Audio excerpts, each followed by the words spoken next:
From County College of Morris, this is CCM All Access.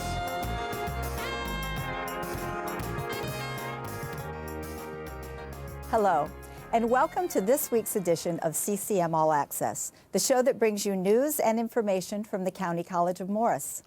I'm Brenda Todd, and today we have with us the Vice President for Professional Studies and Applied Sciences, Patrick Enright. Welcome, Patrick. It's great to see you. Good afternoon, Brenda. Thanks for having me here.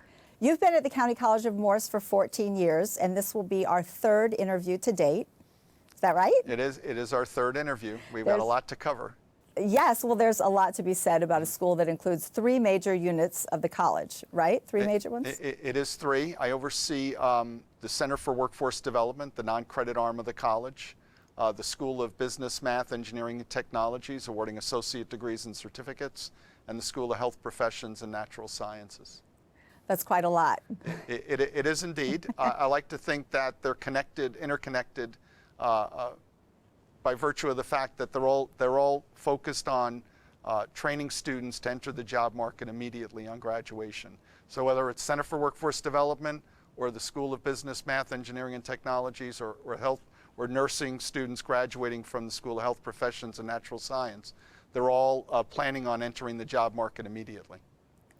Well, when we first spoke in December of 2018, the Engineering, Technologies, and Science Department was in the planning stages of getting like a new 35,000 square foot engineering and manufacturing facility. Is that right? And it's here. Yes, indeed. It's here. So did COVID change the trajectory of that plan at all? Well, just a little bit. Actually, the trajectory of the building itself, the construction itself, that went pretty smoothly. Things stayed on schedule. It might have been a month or two delayed from the original. I don't recall exactly, but this past summer, so now 9 months ago practically, we got our certificate of occupancy and the program started to move in. So we're in the building. Most of the equipment's been moved in. There's still some unpacking to do. AV is still being installed. And again, some of that has been hampered a bit by the pandemic, just, things being supply chains fouled up, right. Ordering equipment and that kind of thing. So, but we're up and running, and we're giving tours of the facility to area manufacturers, and things are moving along. I mean, a little bit more slowly than planned, but but pretty smooth, it sounds like, in spite of everything. Yeah, in spite of everything. If I've lived it, so it feels a little like it was a bumpy ride. But right. As for people on the outside, I think what they're seeing is, a well-organized effort, and degree programs are up and running. We've got students in there. Not all of the students, obviously, but things are happening. So how many students do we have right now on campus? What percentage of the students are on campus at any given time? Yeah, originally for the pandemic, I think we had planned no more than 25% of the student population on campus. Right. As it's turned out, it's a much smaller percentage. I think if we have 10% of the students on campus, that would be a lot. And it's primarily focused on programs that have labs. It's the nursing program, radiography, engineering technologies. Those programs where students have to have some hands-on experience, sure, they're taking place. A lot of plans that were made to maybe have some of the face-to-face lectures occur, it just turned out to be too high a hill to climb. Right. So the percentage is quite low. So I imagine things were changing on a day-to-day basis, or at least a week-to-week basis, about adjusting those things that the pandemic brought about. Yeah, I have to say we've kind of gotten into a groove. The summer, obviously last spring was very challenging when we had to shift quickly. Right. The summer, we had the opportunity to adjust a bit. Our enrollment was up in the summer, so things looked well, but faculty had a little bit more time to prepare for what the experience was going to be like. When fall hit, again, we were even more sophisticated. We had, kind of software to back up different programs. Everybody understood what Zoom was. Everybody understood how to use Zoom. And so the fall actually went pretty smoothly, and I think people, adjusted to the remote delivery pretty well. That's great. Yeah. That's great. Well, just after our second interview in May of 2019, the school was awarded a $4 million grant from the Department of Labor. Am I right? Right. That's right. In July of 2019, the grant actually started. The award, we were notified of the award in mid-June of 2019, And the grant began in I think it was July 14th of 2019. So that grant is up and running. The grant is, CCM is the lead on the grant. So we're the grant recipient, but we're overseeing a consortium of 8 community colleges in New Jersey. And the grant program from the Department of Labor is called Scaling Apprenticeships Through Sector-Based Strategies. There's a lot in that name, but let me just simplify it. The goal of the grant across the 8 community colleges is for all the colleges to introduce apprenticeship programs in advanced manufacturing, and over the course of 4 years, put 1,600 individuals through apprenticeship programs in advanced manufacturing. That's incredible. Yeah, it is incredible, and it's turned out to be quite the challenge too. And again, interrupted by the pandemic, it's made things pretty interesting. So what were some of the challenges? Well, first off, I mean, there's an innate challenge in the grant, pandemic or no pandemic, was that we're really trying to introduce apprenticeships in industries or in companies that haven't traditionally had apprenticeships. There are some traditional apprenticeships that most people have heard about: electrician, plumber. In fact, in manufacturing, tool and die is a well-known apprenticeship program throughout the industry. But in sort of manufacturers, CNC programming, running mills and lathes, not traditionally apprenticeship programs. So what we're doing is, we're learning a lot about what does it mean to run an apprenticeship program, because we're the owner of the apprenticeship, and so we have to oversee both the instruction and the on-the-job training associated with it. But we've also got to educate companies as to what it means to hire an apprentice, what it means to train the apprentice over the course of the year, how they'd interact with the college. So there's a whole lot of education going on at the same time, all of which now is occurring remotely. The good news is, though, the new building has become a focal point. So we've been doing tours for manufacturers, and at that time we're able to kind of describe what the apprenticeship programs are looking like. Okay, so how will that change, and what will that look like when things kind of get back to normal? Well, when things get back to normal, I think, a lot of the conversations will be easier. We'll be able to go out to manufacturers, visit, see what their plant looks like, see how an apprentice can fit into their program. So essentially doing what we can to educate them on the advantages of hiring an employee as an apprentice.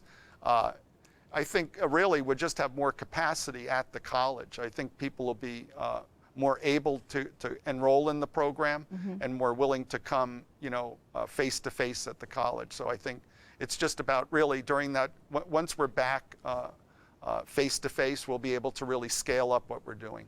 Sure. So what is an Associate of Applied Science degree designed for?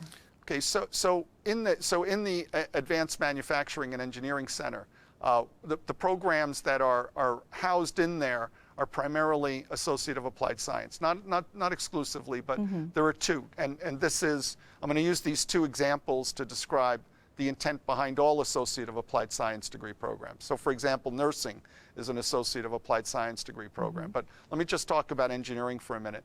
There are 2. There's an Associate of Applied Science in Mechanical Engineering Technology and an Associate of Applied Science in Electronics Engineering Technology. They're 2-year degrees, 60 credits. The degrees themselves are split into 2 parts. General education, that's where you do English Comp 1 and 2, a math class, psychology maybe, and then the second part of the degree is what we call the technical core, or the major core.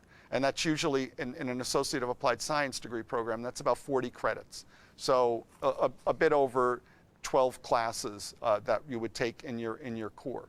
The historical intent of an Associate of Applied Science degree is to train people to put them immediately into the job market. And in fact, that's still the case. Although, things have changed because many folks, many students are aspiring to a bachelor's degree.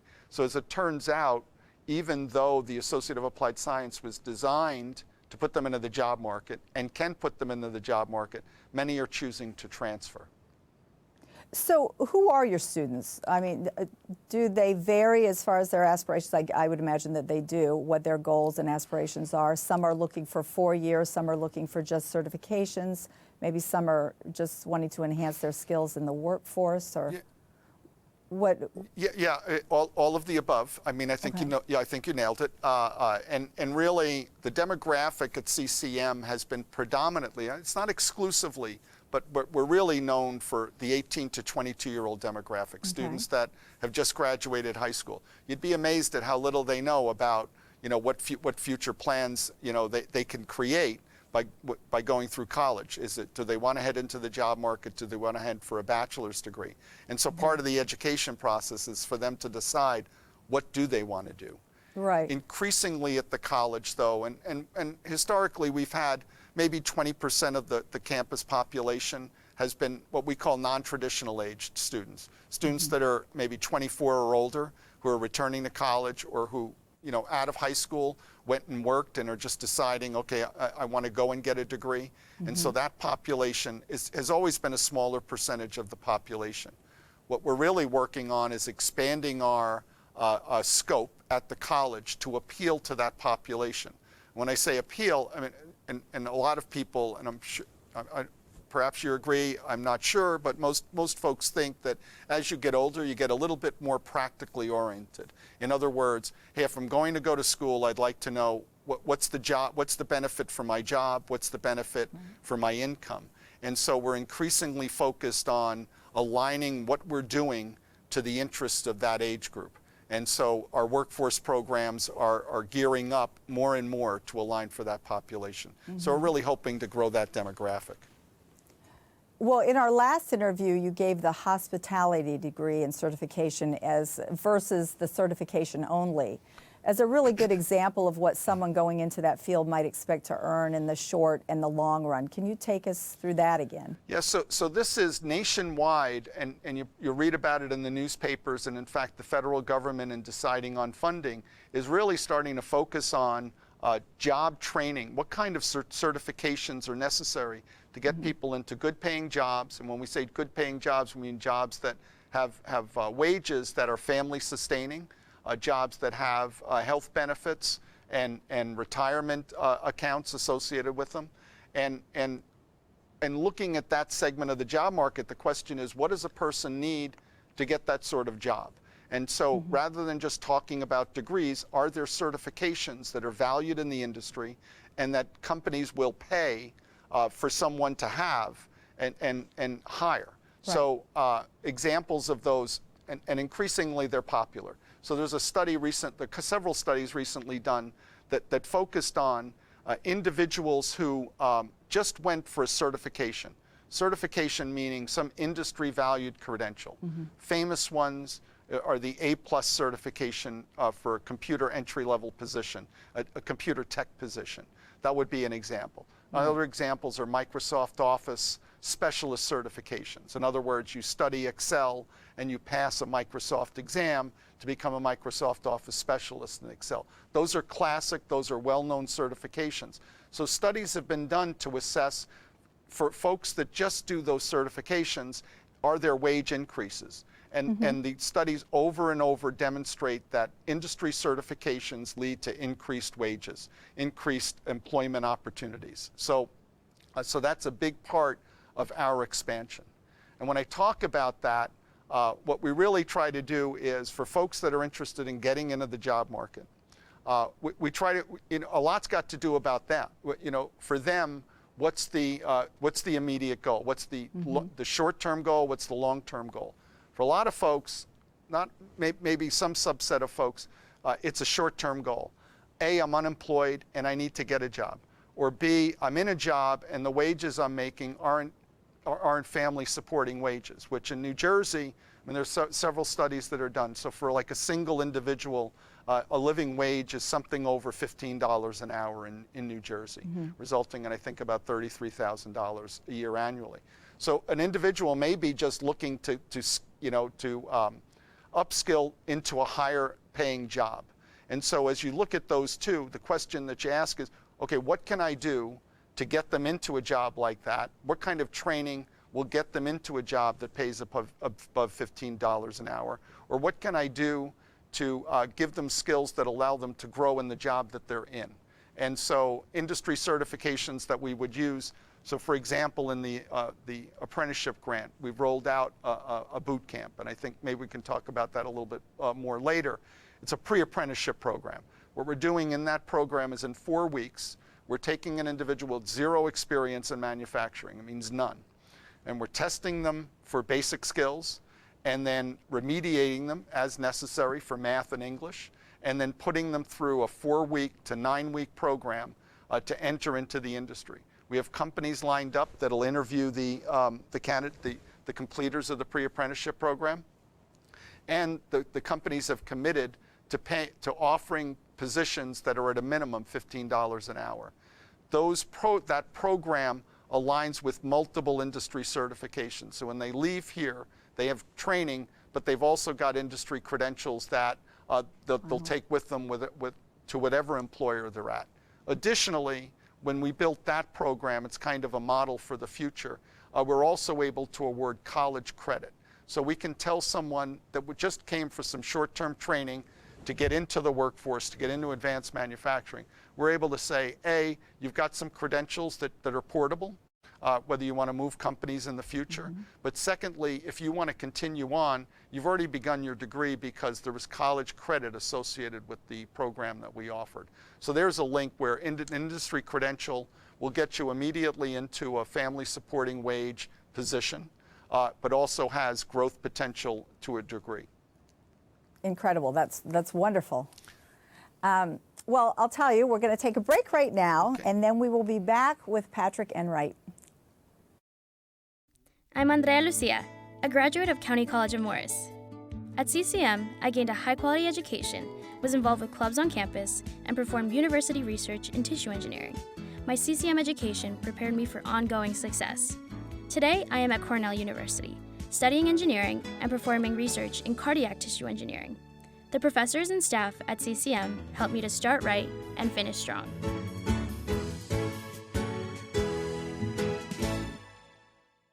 And we're back on CCM All Access. Our guest is Patrick Enright. Patrick, we have a dual credit program here at CCM. Is that correct? It is correct. It's pretty wide-ranging.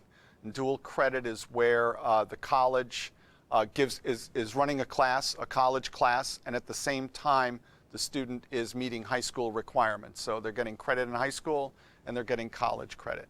There's a whole span of programs associated with that. Some of our more famous ones are with the Morris County School of Technology, where share time programs, which is where traditionally students that attended Morris County School of Technology attended for a half day. I mean, the history behind VOTech, vocational technical schools, is that students would go there for half a day to learn technical skills so that when they graduated high school, they'd enter the job market. 21st century, things are changing pretty fast. Share time programs are the history. In other words, every high school in Morris County, a student has the opportunity to attend Morris County School of Technology's share time program, attend there for half a day. What we created with them is that instead of the bus, in some cases, instead of the bus taking the students from schools around Morris County to the Morris County School of Technology, they bring them to County College of Morris. We have now 4 share time programs. I think I've got it right. The original one was Engineering Design and Advanced Manufacturing, a program that actually is linked to our Mechanical Engineering Technology degree program and will run and is going to run up in the Advanced Manufacturing and Engineering Center. Second share time program that came online, share time dual credit program, is Computer Security and Information Protection. Very popular. It runs in concert with our Information Technologies degree. In other words, students taking classes in that program are receiving high school credit for the classes, but they're also receiving college credit towards the Information Technology degree. So does that mean that they'll graduate college earlier? That means that they can graduate. So for example, in the Engineering Design and Advanced Manufacturing program, at the conclusion, when the students graduate high school as seniors, they'll have 32 credits towards that degree program. 1 year, they'd be done with the program. In fact, we've had students that who kept coming to CCM after school hours, taking additional classes, and are graduating from CCM at the same time they're graduating from high school. So there's some motivated students. I was going to say we have we added a hospitality program as a shared time program, and in the fall, criminal justice. So we're up to 4 high school dual credit programs on the campus, but we're also expanding to deliver courses in the high schools. So Randolph High School, for example, we're running a criminal justice class. I think we're running a psychology class, and students are receiving credit for both high school and the college credit. We're in East Hanover High School running computer-aided drafting classes and so on, and we expect that to expand next year. That's fantastic. Yeah. So what's the enrollment for these programs? So good question. So as I mentioned, the share time programs, we have 4 share time programs. I think there are, for example, in the computer security and information protection, there are 20 high school juniors and 20 high school seniors. So there are 40 students in that program. I think in engineering and design and advanced manufacturing, we limited the enrollment to 16 and 16, so it's 32 students. You can kind of do the math. There's 16 in hospitality, another 32 in hospitality. So we're up around 100 in the share time, in just those share time programs. We do a number of high school seniors come also from Morris County School of Technology. I just heard today that we had 300 enrollments from Morris County School of Technology for the upcoming fall. And has enrollment fluctuated in the past year? Was it down and back up? Yeah, it's been a bumpy ride. It's been a bumpy pandemic ride. Of course, we pulled off campus. We pulled off campus in the middle of the spring in March, right around St. Patrick's Day there. In the summer, we actually saw an enrollment boost. It was somewhat surprising, but I think we were up 3 or 4% last summer, even though almost all the courses were delivered online. This fall, however, we're experiencing an enrollment decline I've never seen before in all my years in the community colleges. We're down around, I think, 13 or 14% actually that was in the spring. Can I have my semesters right? I think in the fall we were down a few percent, but in the spring we're down really an amazing amount, 13, 14%. The theory partially being people, a lot of the students have just decided to wait. The online delivery just isn't aligning with a lot of their needs, their feeling of, what they want to have going to college. So we're hoping that we're going to bounce back when we are back on campus. Sure, likely. So what does CCM offer that's unique compared to other colleges in the area? I mean, there's this high school program, which may be one of them. Yeah, the high school program for sure. I think that we've got other colleges in different parts of New Jersey who are starting to copy that, but it's really that's the most unique element of our relationship with high schools is the delivery of the classes on campus here at CCM, aligned with particular degree programs. In some cases, students are just taking a course here and a course there, but it's the alignment with degree programs that's unique. The other thing that I think that we're developing that is unique and really part of a nationwide movement is this alignment of industry certifications with college credit and then aligned with the workforce. And that on top of that all of these, the phrase is stackable credentials. In other words, it's not an end, it's just the start of the trip. The industry credential leads to college credit. The college credit can lead to additional industry credentials and more college credit and then move on towards a degree. So this brings me to a question that I've had. What does the term middle skills gap mean? Yeah, so as we were talking earlier about the Associate of Applied Science degree, that the tradition behind those degrees is that they were designed to have students graduate and enter the workforce right away. And in fact, we're still committed to that. If you're in an Associate of Applied Science program at the at County College of Morris, we understand that there's a job market on the other side of that degree. And the degree is tailored to what the job market is looking for now. What's happened over the years is that more and more students in these Associate of Applied Science degree programs decide that they want to transfer on for a bachelor's degree. There's nothing wrong with that. And in fact, we've built a lot of transfer agreements, for example, in mechanical engineering technology, electronics engineering technology. We have great transfer agreements with New Jersey Institute of Technology. Well over 75% of those students who graduate the program transfer to a bachelor's degree. The issue then becomes, if everybody's heading off for a bachelor's degree, there was no one taking the middle skill positions. And in fact, the demand in the industry is very intense because you don't have anybody training for those positions anymore. Everybody's moved on for a bachelor's degree. They'll be entering the industry at a different level altogether. Right. And that's the origin of the middle skills gap. So how are these certifications recognized nationally? So interesting. I mean, the focus on industry certifications, it goes back, in my experience, really the industry that created them was the computer industry. And that's where A+ and Cisco certifications, they're still incredibly popular. And you look at job postings for information technology type positions, almost all of them will indicate that they're interested in you having a computer certification of some kind. There's a wide array of them, and they keep growing. But now, across the country, industries are looking for credentials that they can all agree on. And manufacturing is an interesting area. There are a number of bodies that have created industry certifications. The part of industry certifications is, there's another phrase, it's called industry recognized credentials.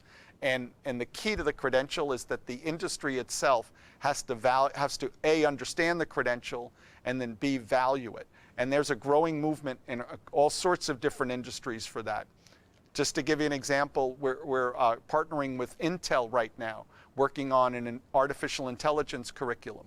The curriculum itself is designed by Intel, and they'll have a certification associated with Intel. And again, now it's a question of, will companies hire based upon recognizing the value of that credential? So there's a development process that involves us kind of working with industry to say, is this the skill set that you want to see in new employees? Right. And then the credential aligns with that. So it's a constantly evolving space. So you touched on the A+ certification a little bit earlier. Can you expand on that a little? Yeah. So the A+, is, again, it's an information technology certification. And A+ is offered. The organization is called CompTIA that offers it, and they offer another certification called Security Plus and Network Plus, and it's kind of their brand. And if you were, for example, if you were a student coming out of high school that has, really no job prospects and no identifiable skills, I mean, you would think, do you have a credential beyond the high school diploma that indicates to a company, yeah, when they show up for work on Monday, they'll be able to do this. Right. And what the A+ certification does for an individual, if they were interested in getting in the computer industry and had just a high school diploma, first step, and I would say this to anybody, do the A+ certification. It comes in 2 parts, and you learn to tear apart a computer, you learn what's inside it, you learn how to put on an operating system, just really the fundamentals. So in fact, if you've been to, say, a place like Best Buy, they have the Geek Squad. And so you're at home, your computer's not working, you can't figure it out, you bring it into Best Buy. The person behind that desk probably has an A+ certification. Okay. Because they're the ones that can do the base level analysis on what's wrong with your machine. They can also troubleshoot peripherals like printers and that sort of thing, scanners, et cetera. Right. And we have a new data analytics certificate, right? We do indeed. And data analytics is an example of, because computing power has just increased so much, the computers now can analyze just enormous reams of data. So when it can do it, now the question is, who's on the other end of that, the analysis done by the computer, who can analyze it? Right. Who can ask the computer to do this or do that? And it's the data analysis person that'll do it. The data analytics certificate is our first foray. It's actually an interesting development model. When we first started data analytics in our Center for Workforce Development, and we're still running it over there. In that program, we're running, doing computer programming associated with how do you scrape data out of a system, and then software that can then begin the statistical analysis on it. We're teaching in the Center for Workforce Development a very popular software package for the presentation of data analysis. Like sometimes you'll see a commercial on TV where a person's standing in front of a screen with a big pie chart or something like that. a presentation like that, presentation software is called Tableau. And we offer the industry certification for Tableau. And so we started that on the Center for Workforce Development. It's been incredibly popular. We're doing great enrollments in that. On the academic side, meanwhile, we had a team of faculty. One of the faculty members that started it in the Center for Workforce Development then began working on a credit certificate that would embed in both the math degree, it'll embed in the business degree, and it'll embed in the information technologies degree. What that means is that the courses in the data analytics certificate apply to all those degrees. So student in business can, in addition to doing the business degree, do the data analytics certificate, and it all applies to the degree. I know that a lot of people are really interested in that, as well as the information protection certification now is one of our newer ones. Yeah, so it's all, when you start thinking about the space, it's all kind of part of the same thing. There's so much data flying around, and the applications for it are just incredible. Right. I mean, artificial intelligence in many ways is all about data analytics. But in business, you're trying to analyze your marketing strategy, Google Analytics, you know, taking all of that data from what folks are doing on your web page and analyzing what your next step or what your next product is. That's why it's embedded in business. But mathematicians are the lead to statisticians, which are the people that can read the charts, can interpret the data for you. So it fits into all of those different areas. It's amazing. Tell us more about the first responder certifications. Yeah, so we've got a lot going on. We've had for many years, of course, our criminal justice degree program. Primarily, the students that have been taking that degree program have been interested in becoming police officers, and that's been a big part of the history of that degree. We just had a presentation recently where the sheriff of Morris County, Sheriff Jim Gannon, was doing a presentation to students, and he's a CCM graduate. Graduates of the CCM program, a big part of law enforcement in Morris County. So that's the original program. I'm going to say about 20 years ago, we entered a partnership with Passaic County Community College, and we offer a fire science degree. It's in partnership because they were delivering some of the classes that, you know, we could borrow, we wouldn't have to deliver ourselves. So fire science has been in place. A few years back, Atlantic Health Systems actually approached us about the need for more paramedics in Morris County, and so we just recently started our paramedic program. In fact, the first cohort of paramedic students started in January of this past year. Well, as usual, we have so much more to talk about, but we're at the end of our show, so maybe there'll be a fourth interview. Fourth interview, Brenda. There we go. Well, this has been another edition of CCM All Access. Thank you, Patrick Enright, for joining us. And from all of us on the crew, we wish you good health and thank you for watching.